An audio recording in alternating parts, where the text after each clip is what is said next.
السلام علیکم ورحمۃ اللہ وبرکاتہ۔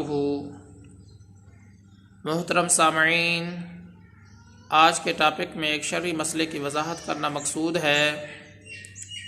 وہ شرعی مسئلہ یہ ہے، جو غیر شادی شدہ لڑکے ہیں یا غیر شادی شدہ لڑکیاں ہیں، اگر وہ چمچہ چاٹ لیں یا اسی طریقے سے دیگچی میں سے کھا لیں تو لوگ یہ سمجھتے ہیں کہ ان کی شادی کے اوپر بارش آئے گی۔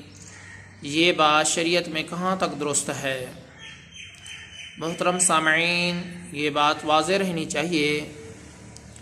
اس قسم کے جو خیالات ہیں، واہیات قسم کی باتیں، فضول قسم کی گفتگو اور فضول قسم کے گمان، شریعت میں ان تمام باتوں کی کوئی گنجائش نہیں ہے۔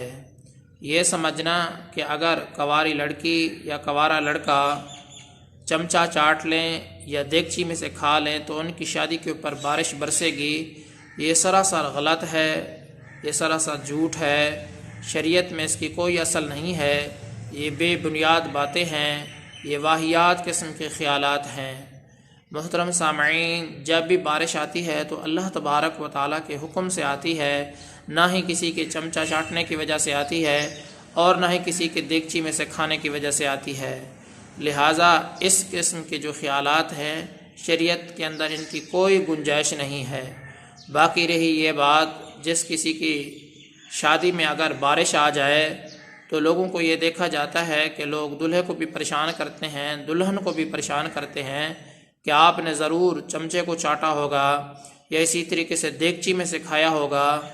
محترم سامعین، اگر کوئی آدمی اس طریقے سے کرتا ہے، دلہے کو بھی پریشان کرتا ہے، دلہن کو بھی پریشان کرتا ہے، تو یہ محض گناہ ہے، بہت بڑا گناہ ہے کسی کو پریشان کرنا، اور اس خوشی کے موقع کے اوپر کسی کو پریشان کرنا تو یہ ایک قبیح عمل ہے، برا عمل ہے کسی کو پریشان کرنا، جبکہ ان باتوں کی شریعت کے اندر کوئی حقیقت نہیں ہے۔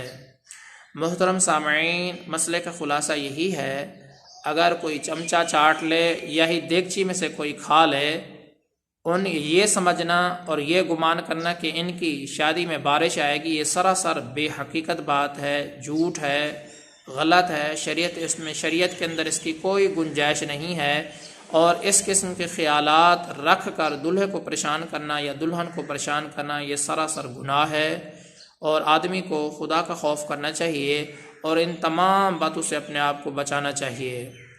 محترم سامعین، اللہ تبارک و تعالیٰ سے دعا کرتا ہوں کہ اللہ تعالیٰ مجھے بھی اور تمام مسلمانوں کو صحیح معنی میں ہدایت عطا فرمائے۔ میں آپ سب کی دعاؤں کا طلبگار ہوں۔ محمد ثناء اللہ فاروق۔